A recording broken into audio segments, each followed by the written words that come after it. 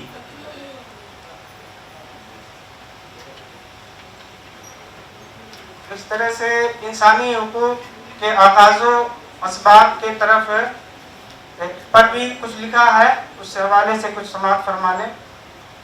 زمانہ قدیم میں انسانی بستیوں میں حقوق و انصاف کا کوئی باضابطہ نظام نہیں ہوا کرتا تھا، جس کی لاٹھی اسی کی بھینس جیسے مقولے پر عمل کیا جاتا تھا۔ طاقتور سردار، حکمران اور بادشاہ کی زبان سے نکلے ہوئے الفاظ کو ہی قانون تصور کیا جاتا تھا۔ ان طاقتوروں سے غلطی سرزد ہونے کا گمان بھی نہیں کیا جاتا تھا، یعنی انسانوں کی قدر و قیمت مال و مویشی سے زیادہ نہ تھی۔ مختلف مذاہب اور تہذیب و ثقافت میں اس کی نوعیت جداگانہ رہی ہے۔ قدیم زمانوں میں جب ہم ان حقوق کو تلاش کرتے ہیں تو یہ حقوق مکمل طور پر کہیں نہیں ملتے۔ انسانوں کی ناقدری، ان کی تذلیل و توہین اور بنیادی انسانی حقوق کی پامالی کی ایک واضح مثال مصر کی تقریباً 4000 سالہ قدیم تہذیب سے پیش کی جاتی ہے۔ مصری تہذیب کا بڑا اہم کارنامہ اہرام مصر کو مانا جاتا ہے، جنہیں دیکھ کر آج بھی انسانی عقلیں حیران و ششدر ہوتی ہیں۔ جبکہ حقیقت حال یہ ہے کہ ان اہرام میں ہزاروں انسانوں کی جانیں تلف ہوئی ہیں۔ اس حوالے سے تاریخ حقوق انسان اور مذاہب عالم میں قدر تفصیل بیان کیا گیا ہے، اس کا کچھ حصہ یہاں ملاحظہ کریں۔ جب بی بی دوم اپنی آخری آرامگاہ کے لیے ایک اہرام تعمیر کرنے کا ارادہ کیا تو سلطنت بھر میں صحیح و سالم ایک شخص بھی ایسا نہ چھوڑا جسے اس کام پر نہ لگا دیا۔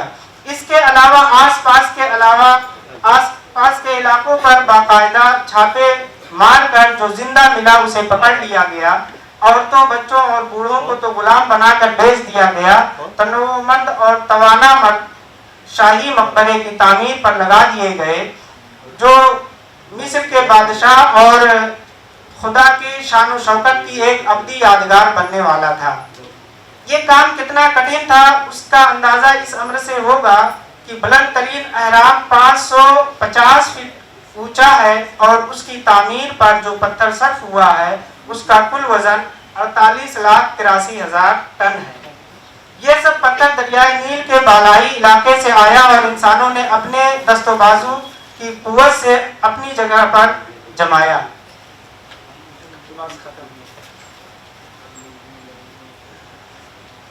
معاملہ اتنا آسان اور سہل نہیں جس طرح مذکورہ بالا اقتباس سے ظاہر ہو رہا ہے۔ ہم کیا ہے کبھی دکھلا دیں گے، ہم نظم کہن کو ڈھا دیں گے، ہم ارض و سما کو ہلا دیں گے، مزدور ہیں ہم، مزدور ہیں ہم۔ شکریہ۔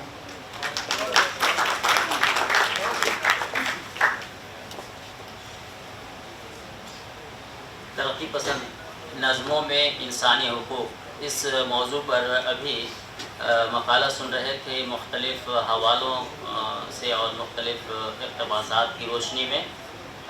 ہم نظمیں تلاش کرتے رہ گئے لیکن وہاں تک ہم نہیں پہنچ سکے۔ ہو سکتا ہے کہ مقالہ نگار کو وقت نہیں ملا یا پھر انہوں نے اس پر پوری توجہ نہیں دی۔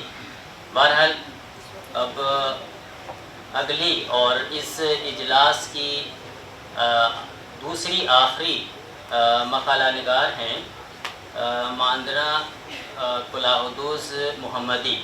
ان سے گزارش ہے، یہ ایران سے آئی ہوئی ہیں، ان سے گزارش ہے کہ وہ آئیں اور اپنا مقالہ پیش کریں۔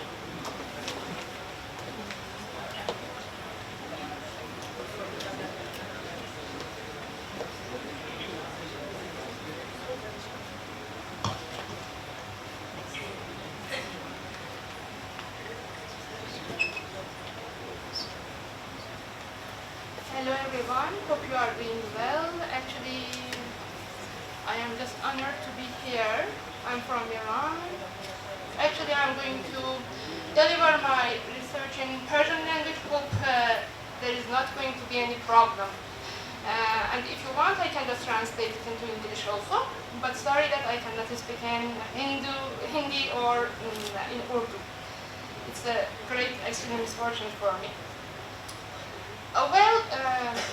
به نام خداوند جان و خرد که از این برتر اندیشه بر نگذرد. خداوند جان و خداوند ما، خداوند روزیده رحمه ما. امروز میخوام در مورد چگونگی انجام مطالعات کیفی صحبت کنم. نمیدونم واقف هستین یا نه، دانشجویان ما قبلا در مورد مطالعات کیفی خب خیلی کار میکردن، مخصوصا در حیطه ادبیات و در حیطه علوم انسانی. در حیطه علوم انسانی ما معمولا مطالعاتی که ارائه میدادیم مطالعاتی بودن که فقط از روی توصیف و به قولی شرح حال و غیره بود. ولی الان ما با مطالعاتی سر کار داریم که ما رو به سمت مطالعات کمی سوق میدن. حالا این مطالعات کمی چطور میتونن به ما کمک بکنن؟ منظور من از مطالعات کمی مطالعات quantitative هستش. I'm just speaking about the quantitative and qualitative studies actually, and the importance of the quantitative studies, that how we are going to use them in the humanities actually branches. این نوع از مطالعات الان trend شده، یعنی we are just dealing with them almost in every actually aspects of the humanities. So I just want to just touch. Is it better that I speak in English or in Persian? I don't know. English is better, I think. I think it's English better since in Persian I would like to speak, but I think that in English I can just catch your attention. Well, you know, while conducting... It's okay? English? Okay. In my topic? Okay. I'm just going to just touch how we can conduct some quantitative studies in humanities.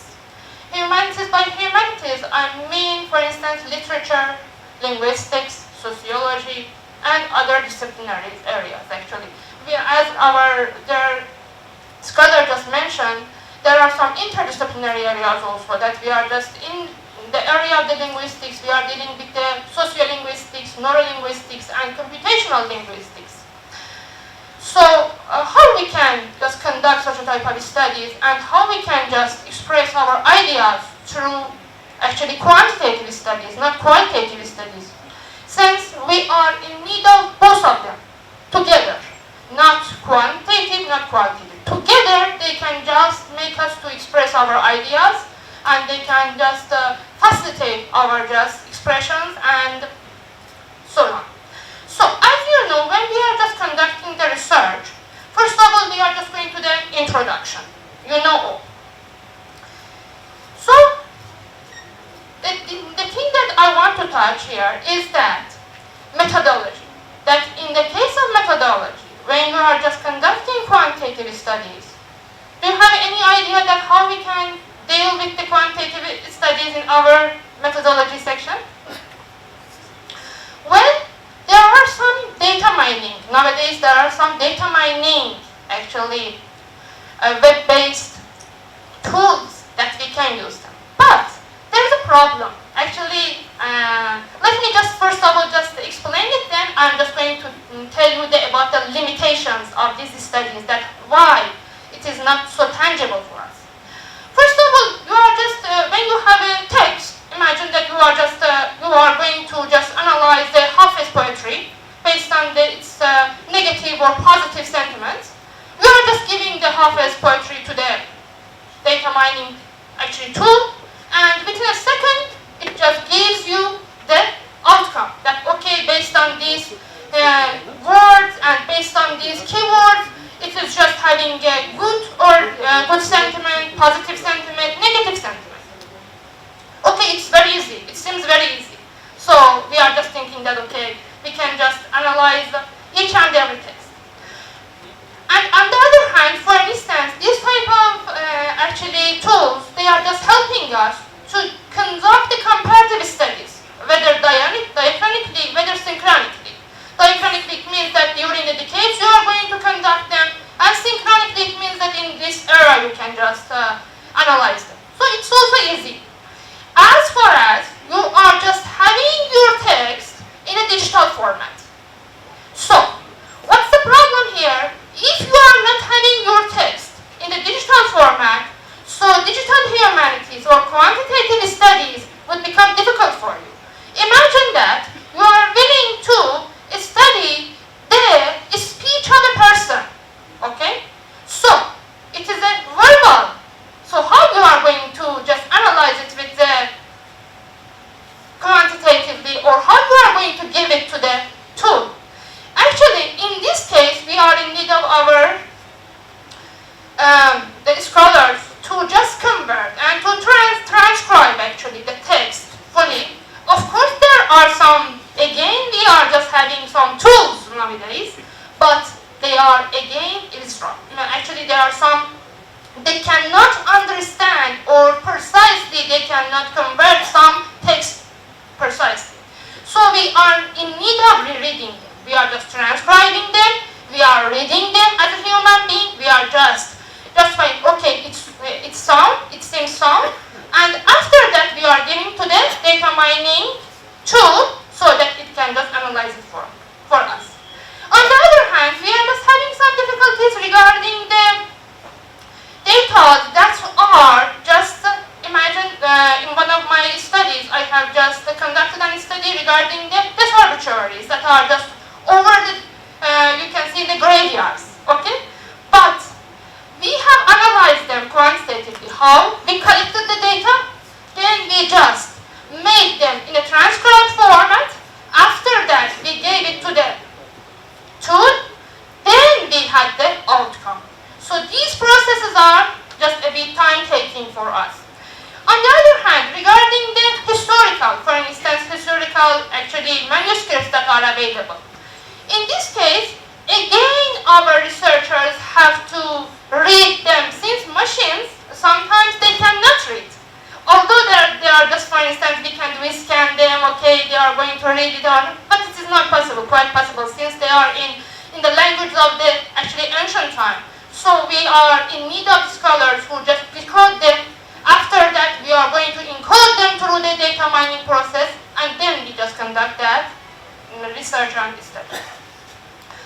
I think that I have just conveyed my message. So during the quantitative studies, we can use in digital humanities. Currently, we are just using Voyant tool. We are just using AntCalc, and we are using just digital corpuses that are available.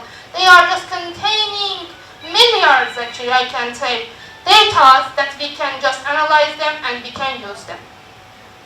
So, I hope that you enjoyed my lecture, and if there is any question, I can answer. What is your topic? It's a Title? Yeah, it's about the quantitative research in humanity. Okay. Thank you.